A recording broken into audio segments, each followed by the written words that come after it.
you decided to write a space opera and a big space adventure.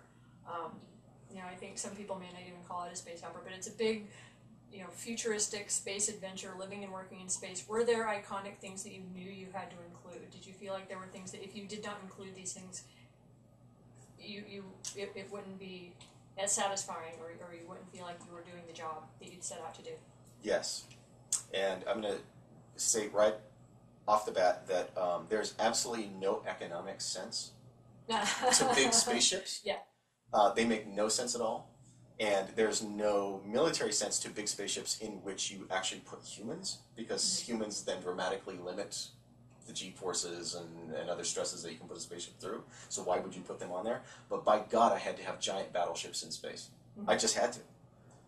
And one of our big set pieces is being on board a giant battleship as it's in the middle of a battle. I had to have that. And that's, to me, that's iconic of space opera. If it's a bunch of little robotic ships flying around, yeah, that makes a lot more sense, and that's probably what will happen. But that's not the scene that's in my head, and it's not the. And if you're putting it on screen in a movie, it's not fun to watch. I had to have that. The things that were actually more interesting for me than the iconic, you have to have this, were the things where we were able to go, oh yeah, that would be like that, huh? So when the ships are docking on an asteroid that has been spun up for artificial gravity, and so your ship lands on the surface of this thing, and you step outside, you're actually feeling the push up off, so you feel like you're upside down. And, it doesn't look like that. And, of course, it's never filmed like that. And so I don't have any images like that. So the idea of, oh, wait, no, that's not what it would feel like. And those little touches, the parts where we talk about, what do air recyclers smell like? And the immediate kind of sensory details of this made-up universe were the parts that were the most fun for me. I like big spaceships. I think big spaceships are. I'm the person who saw Wing Commander in the theater, and it was mostly the big spaceships that I sold.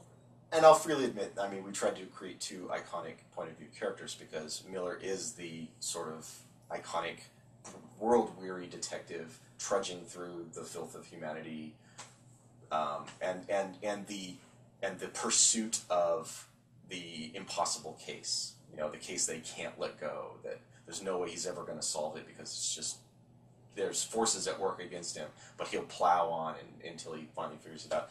And then Holden is, I mean, I don't want to totally geek myself out here, but he's my space paladin. He's the guy who in any situation always tries to find the answer that is perfectly right.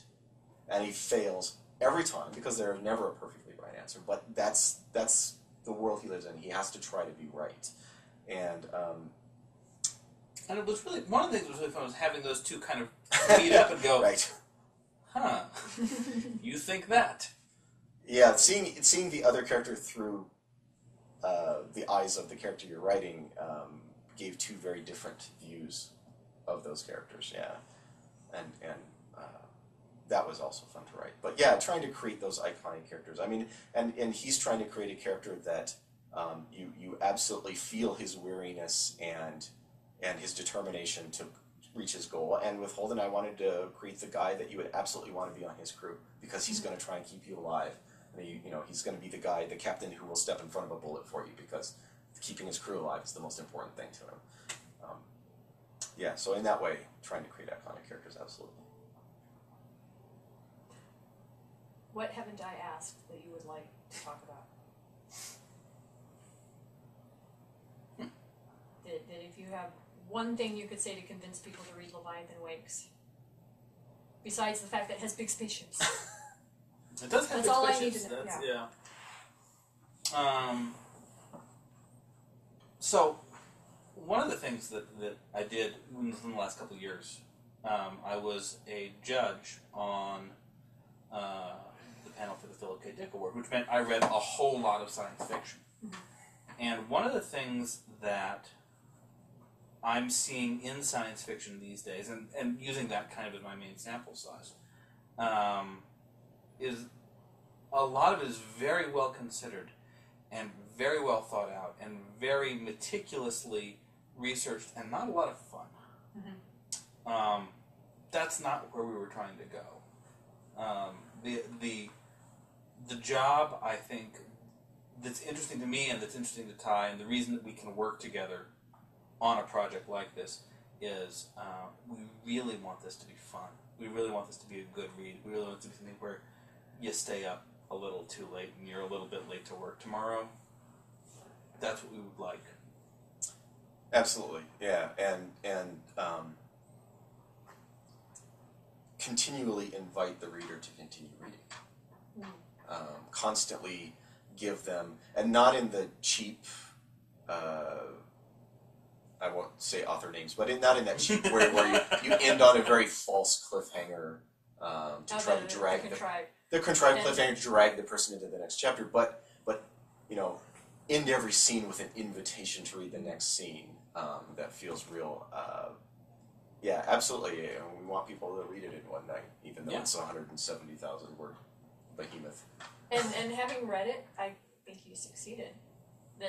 Like I said, I want the next book.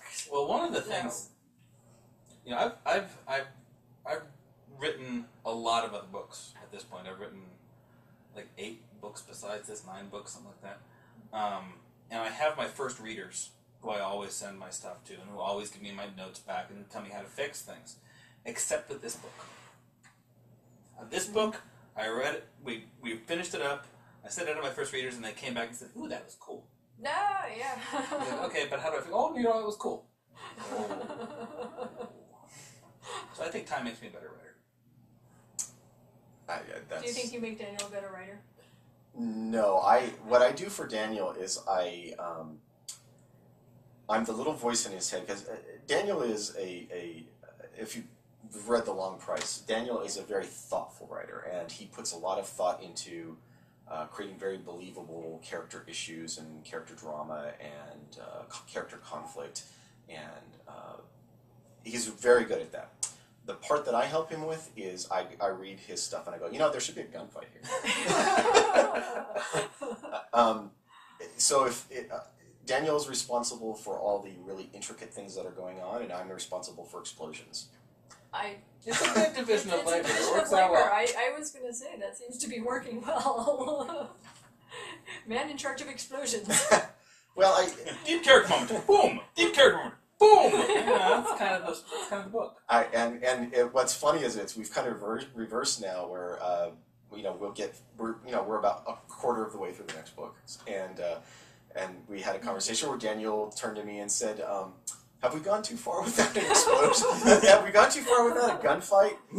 So he's actually starting to think that way too. And not that I think that you can substitute good story with explosions, but just that idea that along with all the character moments, it should be exciting too. You should be on the edge of your seat hoping that the guys pull through, because, oh my god, look what's happening, and there's this explosion. The ship is crashing, and what are they going to do now?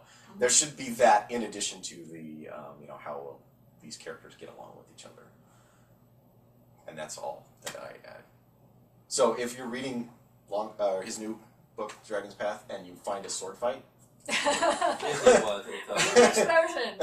Yeah, you should put a sword fight here. You see guys that are mad at each other, they should sword fight. Yeah, that's what I do.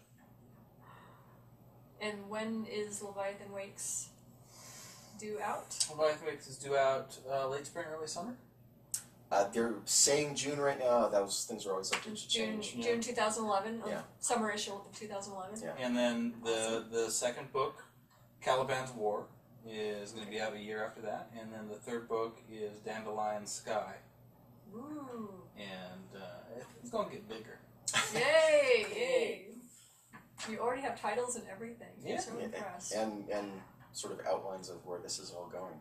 Yeah. We wanted to make sure we didn't start unless we knew where we were going. Yeah. So. Well, thank you very much. Thank you. Oh, no, really. Carry on, everyone.